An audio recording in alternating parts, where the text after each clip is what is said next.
রামধনু আমাদের সকলের প্রিয়। আকাশে এই ৭ রং দেখে মন আনন্দে ভরে ওঠে। কিন্তু এই রামধনু প্রত্যেক দিন বা সবসময় দেখা যায় না। বর্ষার ঋতুতে দেখা যায়। যদি আপনি এই ৭টি রং দেখতে চান, এর আনন্দ উপভোগ করতে চান, তাহলে বর্ষাকে সহ্য করতে হবে। সেই তীব্র বায়ু সহ্য করতে হবে যা বর্ষা ঋতুতে প্রবাহিত হয়।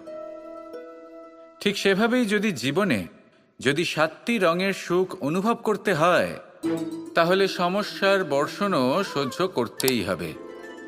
তবেই তো সেটা লাভ করতে পারবেন। মনে রাখবেন, একটি ছোট্ট শিশু যখন তার খিদে পায়, তখন কিন্তু সে নিজে মাকে সেটা জানাতে পারে না, বলতেও পারে না।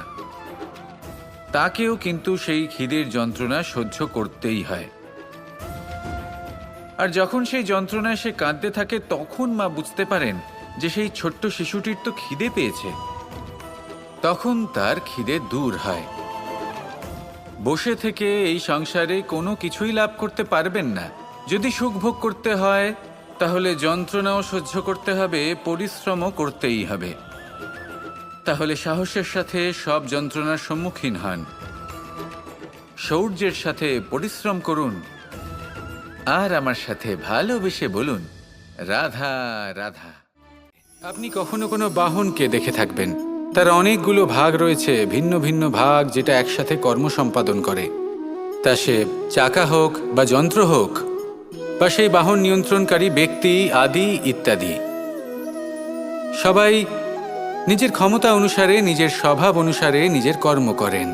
কিন্তু যখন কথা ওঠে বাহনের অগ্রসর হওয়ার, পথ চলার, তখন তার মূল অর্থ যেটা আমরা বুঝি সেটা হলো চাকা। এবার এমন ঠিক কেন হয়? কারণ চাকার স্বভাব হলো চলতে থাকা। সেই জন্য সে চলতে থাকে, তাই বাহনও চলতে থাকে। এবার সেটাই মানুষকে বুঝতে হবে নিজেদের সম্পর্কের বিষয়ে।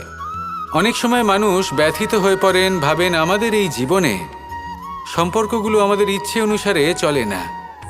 এবার এমনটা মানুষের কেন মনে হয়? এই কারণে মনে হয় কারণ সে সম্পর্কগুলো বুঝতেই পারে না। সম্পর্কগুলোর সাথে কিভাবে চলতে হবে, কিভাবে চলা উচিত, সেটাই সে বুঝে উঠতে পারে না। দেখুন, সম্পর্ক যখন তৈরি হয় তখন সেই ব্যক্তি যুক্ত হন, তাদের সাথে নিয়ে আপনি সামনে অগ্রসর হন। এমন কখনোই হবে না যে আপনি এগিয়ে চলেছেন আর আপনার সম্পর্ক আপনার পেছনে পেছনে আসছে। ঠিক যেভাবে বাহনের ক্ষেত্রে চাকার স্বভাব হলো চলতে থাকা, ঠিক সেভাবেই সম্পর্কের স্বভাব হলো সাথে থেকে অগ্রসর হওয়া। তাই এই সম্পর্কগুলোর সাথে যুক্ত থাকুন আর জীবনে অগ্রসর হতে থাকুন। এই সম্পর্কগুলি আপনার জীবন সুখে পরিপূর্ণ করে তুলবে। আর তখন এই মন সুপ্রসন্ন হয়ে বলবে, রাধা রাধা।